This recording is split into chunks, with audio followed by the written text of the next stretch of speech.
네, 정말 그 현실이 말씀하신 것처럼 화살처럼 빠르게 지나가기 때문에 얼른 뭔가 행동하지 않으면 금세 놓쳐서 생각하지도 않았던 미래에 와 있을 수 있습니다. 그래서 또 저희가 이 방송 시간에 벼락거지라는 말도 전해드렸었던 것 같은데요. 그래서 오늘도 또 먼저 이 키워드로 보는 부동산 세상 시간을 진행해 보도록 하겠습니다. 부동산 시장의 이슈를 하나의 키워드로 여러분께 전해드릴 예정인데요. 자, 오늘은 대표님 어떤 키워드를 좀 준비해 주셨을까요? 네, 오늘 키워드는 분양가 폭등입니다.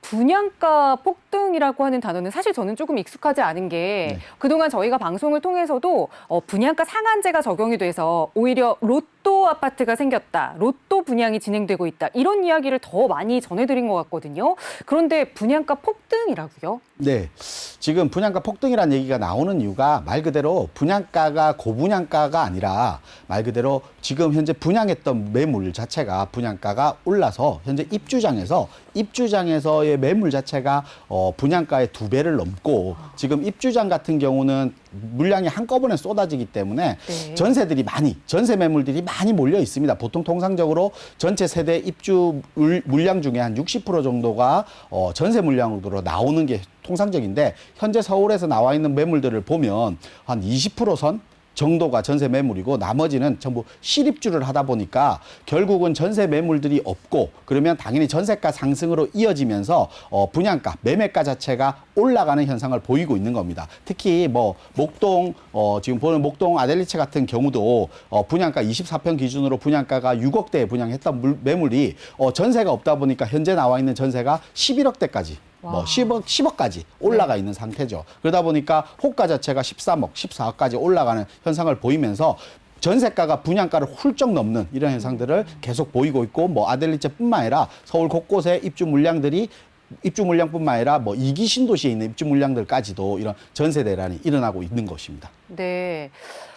사실은 새 아파트에 입주 시기가 되면 매물도 좀 나오고 그리고 전세 물량도 좀 많이 나와서 그 지역의 부동산 시장이 좀 안정화된다라는 생각을 일반적으로 하고 계셨을 텐데 그런데 그 매물이 사라졌다, 없어졌다라는 뜻이잖아요. 그렇다면 기존에 있던 아파트에는 좀 어떤 영향을 미치게 되는 건가요? 네, 기존에 있는 아파트도 마찬가지일 것 같습니다. 이런 표에서 보면 우리 표에서 보다시피 전세 지수가 계속해서 상승을 하고 있는데요. 전세 지수가 상승한다는 것은 그만큼 전세 물량이 없다라는 뜻이 되고 이런 신규 아파트 전세를 기다렸던 물량들도 물량이 없기 때문에 결국은 기존 아파트의 전세로 전환되는 경우 그러면 기존 아파트의 전세가가 상승 또 전세가가 상승되면 그에 따른 매매가를 받쳐주기 때문에 매매가 상승으로 전환되는 현상들을 보이는 겁니다. 그러면 주변에 있는 신규 아파트 가격까지 동반해서 상승을 하고 기존 아파트 때문에 더욱 신규 아파트는 더더욱 상승하는 이런 현상들을 보이고 있는 것입니다.